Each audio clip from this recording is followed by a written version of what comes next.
मेरे प्यारे बच्चों, हिंदी वागधारा चैनल में आज आपका पुनः स्वागत है। इस उम्मीद और अपेक्षा के साथ कि अपनी तैयारी में आप पूरी शिद्दत से लगे होंगे और अपनी तैयारी को उत्तरोत्तर आगे बढ़ा रहे होंगे। ये अभ्यास श्रृंखलाएं जो हल कर रहे हैं, ये आपकी सभी परीक्षाओं के लिए हिंदी की बहुत ही महत्वपूर्ण सिद्ध होंगी। अगर आप इन श्रृंखलाओं का अध्ययन कर रहे हैं, तो कहीं न कहीं आप अपनी तैयारी में अति मजबूती ला रहे हैं। तो अगर ये चैनल आपको बेहतर लगे तो इसे सब्सक्राइब, लाइक और शेयर ज़रूर करें, यही आपसे अपेक्षा है। तो आइए आगे बढ़ते हुए हम आज अपने हिंदी व्याकरण भाग 25 पर चर्चा करते हैं। आज इसी क्रम में हमारा पहला प्रश्न है, भारतीय संविधान में स्वीकृत भाषाओं की संख्या है। जैसा कि हम जानते हैं, भारतीय संविधान में पहले 18 भाषाएं थी, बाद में 4 भाषाएं जोड़ी गई तो उनकी संख्या 22 हो गई। इस प्रकार से हमारी डी विकल्प हमारा सही हो जाता है 22। प्रश्न नंबर 2, अनुस्वार और विसर्ग हमेशा किसके बाद आते हैं? जैसा कि हम जानते हैं, अनुस्वार और विसर्ग हमेशा स्वर के बाद आते हैं। वो किसी व्यंजन के जब बाद तब तक नहीं आ सकते जब तक उसमें स्वर ना समाहित हो। विकल्प ए व्यंजन, विकल्प बी स्वर, विकल्प सी दोनों, विकल्प डी कोई नहीं। तो ये हमेशा अनुस्वार और विसर्ग ये दो ऐसे हैं जो हमेशा स्वर के बाद आते हैं, इसलिए विकल्प बी हमारा सही हो जाएगा। हिंदी वर्णमाला का वह स्वर जिसका हिंदी में दीर्घ रूप नहीं होता। ए, विकल्प बी ओ, विकल्प सी ई, विकल्प डी री। तो री एक ऐसा स्वर है जिसका दीर्घ हिंदी में नहीं होता बल्कि संस्कृत में होता है, तो विकल्प डी हमारा सही हो जाएगा। अगला प्रश्न नंबर 4, इंद्रियों को भ्रमित करने वाला वाक्यांश के लिए एक शब्द होगा। ए ऐन्द्रिक, बी इंद्रजालिक, ये दोनों नहीं होंगे। सी ऐन्द्रजालिक जो इंद्रियों को भ्रमित करने वाला हो, इसलिए विकल्प सी हमारा सही हो जाएगा, सभी से कोई मतलब नहीं। प्रश्न नंबर 5, शाखा मृग का पर्याय है। विकल्प ए बलिमुख, बलवान मुख वाला जिसे बंदर कहा जाता है। बी कीस जो बंदर का पर्याय है। सी मरकट, ये भी बंदर का पर्याय है। डी सभी, इसलिए विकल्प डी हमारा सभी के रूप में सही हो जाता है। अगला प्रश्न नंबर 6, कुर्सी आंगन के बीच रख दो में कारक है। यहाँ कुर्सी को आंगन के बीच रख दो कि इसका मतलब इसमें में कारक चिन्ह छिपा हुआ है। बीच में रख दो, विकल्प ए कर्म कारक, बी करण कारक, सी पदान कारक, डी अधिकरण कारक। तो बीच में जो है स्थान होने के कारण में परसर्ग छिपा हुआ है, इसलिए विकल्प डी अधिकरण कारक हो जाएगा। अगला प्रश्न नंबर 7, उत्पत्ति स्रोत या इतिहास के आधार पर शब्द भेद हैं। उत्पत्ति स्रोत या इतिहास के आधार पर हम तद्भव, तत्सम, देशज, विदेशज 4 मानते हैं। पांचवा को कुछ लोग मानते हैं, लेकिन वह 2 भाषाओं का मेल होता है, जिस स्वतंत्र भेद नहीं है, इसलिए हमें 4 ही मानना चाहिए। विकल्प ए 4, बी 5, 3 और 6 से कोई तात्पर्य नहीं है। अगला प्रश्न नंबर 8, अभिजात का पर्याय है। अभिजात का शाब्दिक अर्थ होता है अच्छे कुल में उत्पन्न।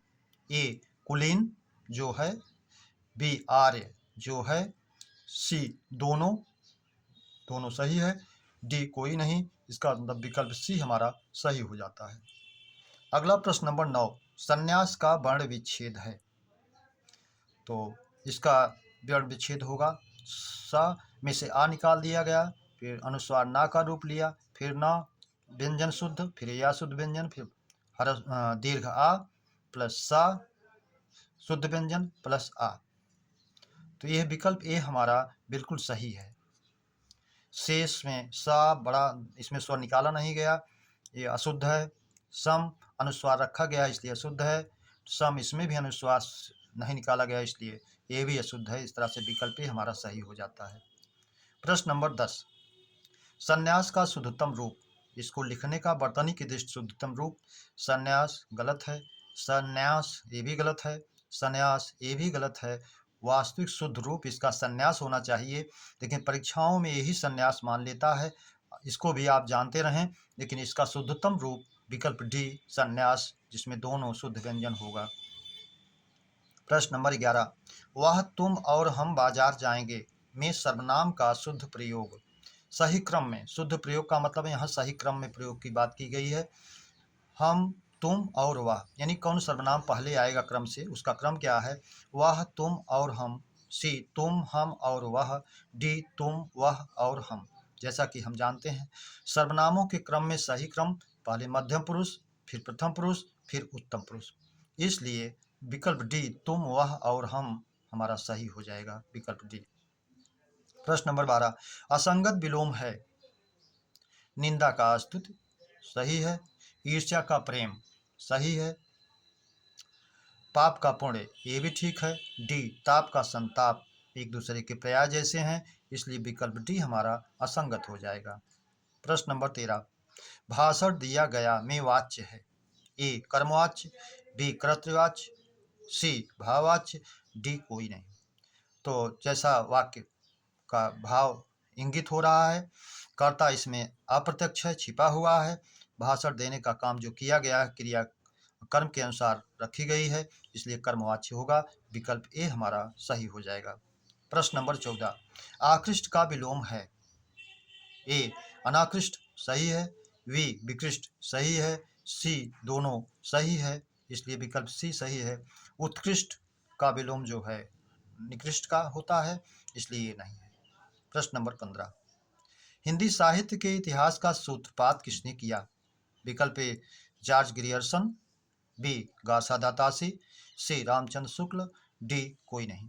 जैसा कि हम जानते हैं, हिंदी साहित्य के इतिहास का सूत्रपात गासा दातासी ने किया, इसलिए विकल्प बी हमारा सही हो जाएगा। जिनकी पुस्तक थी इस्तवार द ला लिटरेचर ऐंदुई ऐंदुस्तानी। प्रश्न नंबर 16, कृति और कृत्य समश्रुत भिन्नार्थक शब्द का अर्थ है। रचना रचनाकार, बी निपुण रचना, सी रचना पुण्यात्मा, डी रचना मृगचर्म। जैसा हम जानते हैं, कृति का शाब्दिक अर्थ रचना होता है और कृत्य का मृगचर्म होता है, इसलिए विकल्प डी हमारा सही हो जाएगा, रचना और मृगचर्म।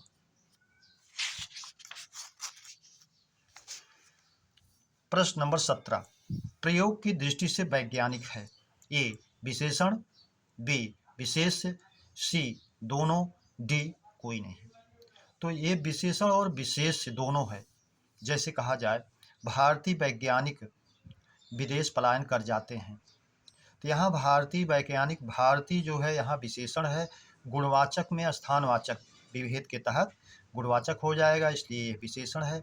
या ऐसा कहा जाए, वैज्ञानिक प्रतिभाशाली वैज्ञानिक, भारत के वैज्ञानिक प्रतिभाशाली हैं, तो यहाँ विधेय विशेषण वैज्ञानिक का हो जाएगा, तो इसलिए जो है वहाँ विशेष से हो जाएगा। तो ये विशेषण और विशेष दोनों में आता है, इसलिए विकल्प सी हमारा सही हो जाएगा, दोनों। प्रश्न नंबर 18, चौलड़ी में समास है। ए द्विगु समास, बी बहुव्रीहि समास, सी द्वंद्व समास, डी तत्पुरुष समास। 4 लड़ियों से बनी हुई है जो माला, इसलिए चौलड़ी जो है हमारा बहुव्रीहि समास में जाएगा, विकल्प बी हमारा सही हो जाएगा। प्रश्न नंबर 19, वह गरीब है फिर भी ईमानदार है, यह वाक्य है। रचना की दृष्टि से पूछा गया है। ए सरल वाक्य, बी संयुक्त वाक्य, सी मिश्र वाक्य, डी कोई नहीं। वह गरीब है फिर भी ईमानदार है, ये 2 प्रधान वाक्यों को फिर भी जोड़ रहा है, इसलिए संयुक्त वाक्य में जाएगा। जैसा हम जानते हैं, अथा, फिर भी, तो, नहीं तो, किंतु, परंतु, लेकिन, पर, ये वाचक चिन्ह जहाँ भी मिले उसको हम संयुक्त वाक्य में ले जाएं, इसलिए हमारा विकल्प भी संयुक्त वाक्य सही हो जाएगा। प्रश्न नंबर 20, पुस्तक में संज्ञा है। ए व्यक्तिवाचक, बी जातिवाचक, सी समूहवाचक, डी भाववाचक। पुस्तक में संज्ञा है, यह पुस्तक एक जाति है जिसमें किसी विशेष पुस्तक का नाम नहीं दिया गया है, नहीं तो व्यक्तिवाचक हो जाता, चूंकि जाति है, जातिवाचक है, इसलिए विकल्प भी हमारा सही हो जाएगा, जातिवाचक। प्रश्न नंबर 21, सीता स्वयं कपड़े धोती है में सर्वनाम है। निजवाचक, बी संबंधवाचक, सी निश्चयवाचक, डी प्रश्नवाचक। तो जब कोई स्वयं, जिसका वाचक चिन्ह जिस वाक्य में स्वयं आए, अपना आए, स्वतः आए, खुद आए, तो निजवाचक में जाता है, इसलिए सीता स्वयं कपड़े धोती है, स्वयं आया है, विकल्प ए हमारा सही हो जाएगा। प्रश्न नंबर 22, कमरे में गोल मेज है में विशेषण है। ए गुणवाचक, बी संख्यावाचक, सी परिमाणवाचक, डी सार्वनामिक। तो गोल, चौकोर, नुकीला जहाँ आए वो आकार बोधक होता है, गुणवाचक में जाता है, इसलिए विकल्प ए हमारा हो जाएगा गुणवाचक विशेषण। 23 माँ बेटी से खीर बनवाती ही में क्रिया है। ए प्रेरणार्थक क्रिया, बी नामधात क्रिया, सी पूर्वकालिक क्रिया, डी तात्कालिक क्रिया। तो नामधात क्रिया जो संज्ञा सर्वनाम विशेषण से बनाई जाती हैं, पूर्वकालिक क्रिया जिसमें कर्ता एक कार्य करके दूसरा कार्य शुरू करता है तो पहले वाली होने वाली क्रिया पूर्वकालिक होती है। तात्कालिक क्रिया जिसमें समय का अंतर न होकर केवल क्रम का अंतर होता है, शेर को देखते ही वह बेहोश हो गया। और प्रेरणार्थक क्रिया जब कर्ता स्वयं कार्य न करके दूसरे से करवाता है तो प्रेरणार्थक क्रिया होती है। इसमें माँ स्वयं खीर ना बनाकर बेटी से बनवा रही है, इसलिए प्रेरणार्थक क्रिया होगी, ये हमारा सही हो जाएगा। वह दोपहर को आएगा में क्रिया विशेषण है। कालवाचक, स्थानवाचक, परिमाणवाचक, रीतिवाचक। यहाँ दोपहर को समय की बात की गई है कि दोपहर के समय आएगा, इसलिए कालवाचक में जाएगा, विकल्प ए हमारा सही हो जाएगा। अगला प्रश्न है हमारा 25 अमृत का अनेकार्थी है। विकल्प ए जल, बी दूध, सी अन्न, डी सभी। तो स्वर्ण, जल, पारा, दूध, अन्न, गिलोय ये सब अमृत के अनेकार्थी हैं, इसलिए तीनों हमारे सही हो जाएंगे, विकल्प डी। प्रश्न नंबर 26 शब्दों को संक्षिप्त करने के लिए किस विराम चिन्ह का प्रयोग होगा। ए उपविराम, बी लाघव, सी निर्देशक, डी योजक।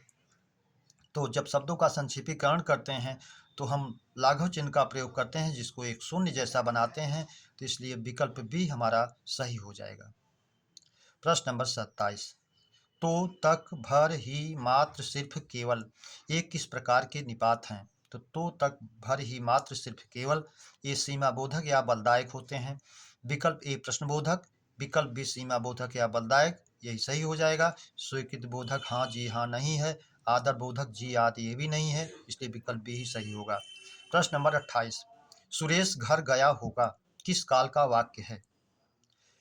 संदिग्ध वर्तमान काल, संदिग्ध भूतकाल, सामान्य भूत, अपूर्ण भूत।